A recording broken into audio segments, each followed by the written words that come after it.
We Tamil நேயர்களுக்கு வணக்கம். Welcome to the show. செய்தி சொல்லட்டுமா?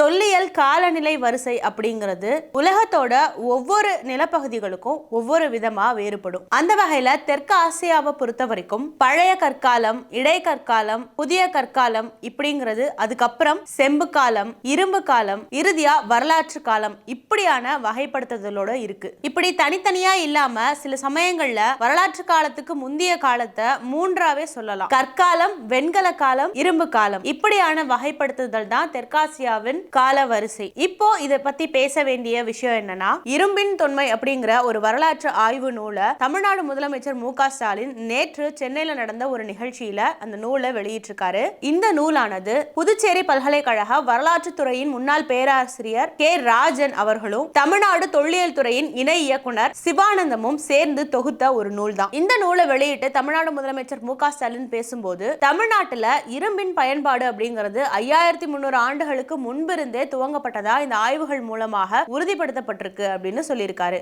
மேலும் 5300 ஆண்டுகளுக்கு முன்பே தமிழ் நிலத்துல உருக்கு இரும்பு தொழில்நுட்பம் அப்படிங்கிற ஒரு விஷயம் இருந்திருக்கிறதாக ஆய்வுகள் மூலமா தெரியப்பட்டிருக்கு. இப்போது தமிழ்நாட்டில் மேற்கொள்ளப்பட்டு வர அந்த ஆய்வு நடவடிக்கைகள் மூலமா அதுல கண்டறியப்பட்ட அந்த கால கணக்கீடுகள் சொல்வது என்னன்னா, தமிழ்நாட்டுல இரும்போட பயன்பாடு அப்படிங்கிறது கிமு 4000 ஆண்டுல இருந்தே துவங்கப்பட்டதாக தெரியுது. தமிழ்நாடு அரசு தொல்லியல் துறையால் மேற்கொள்ளப்பட்ட அகழ் ஆய்வுகள் மூலமா சேகரிக்கப்பட்ட இது தொடர்பான அந்த மாதிரிகள் எல்லாம் புனேவில் இருக்கக்கூடிய பீர்பால் சஹானி தொல் அறிவியல் நிலையம் மற்றும் அகமதாபாத் இருக்க இயற்பியல் ஆராய்ச்சி ஆய்வகம், மேலும் அமெரிக்காவில் புளோரிடா மாநிலத்தில் இருக்க பீட்டா ஆய்வகத்துக்கும் இந்த மாதிரிகள் அனுப்பப்பட்டிருக்கு. தனித்தனியே ஒவ்வொரு ஆய்வகத்துக்கும் இந்த மாதிரிகள் ஒரே சமயத்துல அனுப்பப்பட்டிருக்கு. ஒரே தாழியில் இருந்த இந்த மாதிரிகள் எல்லாமே கதிரியக்க கால பகுப்பாய்வுக்காக அனுப்பி வைக்கப்பட்டிருக்கு. இந்த தமிழ்நாட்டில் இரும்பு எப்போது பயன்படுத்தப்பட்டது அப்படிங்கிறதுக்கான முடிவு இந்த 3 நிறுவனங்கள்லிருந்துமே ஒரே மாதிரி கிடைச்சிருக்கு. அப்படிங்கிறதுக்கான அந்த ஆய்வோட முடிவு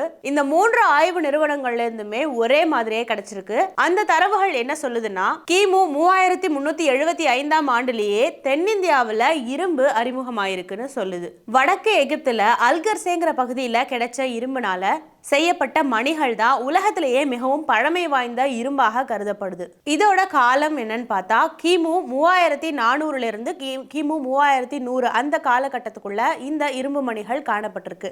மேலும் இரும்பை உருக்கி அதுல இருந்து பொருட்களை உருவாக்கும் அந்த தொழில்நுட்பம் அப்படிங்கிறது கிமு 2000க்கும் கிமு 1000க்கும் இடைப்பட்ட அந்த காலத்துல துவங்கி இருக்கதா கருதப்படுது. இப்படி இருக்க தமிழ்நாட்டுல சுமார் 3000க்கும் மேற்பட்ட இரும்பு கால ஈம சின்னங்கள் கண்டறியப்பட்டிருக்கு. அதன்படி ஆதிச்சநல்லூர், கீழ்நமண்டி, சிவகலை, மாங்காடு இது போன்ற பகுதிகளில் கண்டறியப்பட்ட அந்த இரும்பு பொருட்கள் இதையெல்லாம் ஆய்வுக்கு அனுப்பி வச்சு இந்த முடிவுகள் பெறப்பட்டிருக்கு. இதே போல கடந்த 2022 ஆண்டுல கிருஷ்ணகிரி மாவட்டம் மயிலாடும்பாறை பகுதியில ஒரு தொல்லியல் ஆய்வு நடந்திருக்கு. அதுல அப்போ இரும்பு பொருட்கள் கண்டறியப்பட்டு அது ஆய்வுக்கு அனுப்பப்பட்டிருக்கு. அந்த பொருட்களை கால கணிப்பு பரிசோதனைக்குள்ள உட்படுத்தும் போது அதன் மூலமா சில தரவுகள் தெரிய வருது. அது என்னன்னா, தமிழ்நாட்டுல 4200 ஆண்டுகளுக்கு முன்பிருந்தே இரும்பு பயன்படுத்தப்பட்டிருக்கு அப்படின்னு தெரிய வருது. ஏற்கனவே தமிழ்நாட்டை பொறுத்த வரைக்கும் தமிழர்களின் வரலாற்று கூறுகளை ஆய்வு செய்யணும் அப்படிங்கிற பட்சத்துல கீழடி போன்ற அகழாய்வுகளுக்கு தமிழக அரசு அதிக அளவிலான முக்கியத்துவம் கொடுத்துட்டு வருது. மேலும் இந்த வரலாற்று தரவுகள் அதிகமான முக்கியத்துவம் கொடுத்து சேகரிக்கப்பட்டு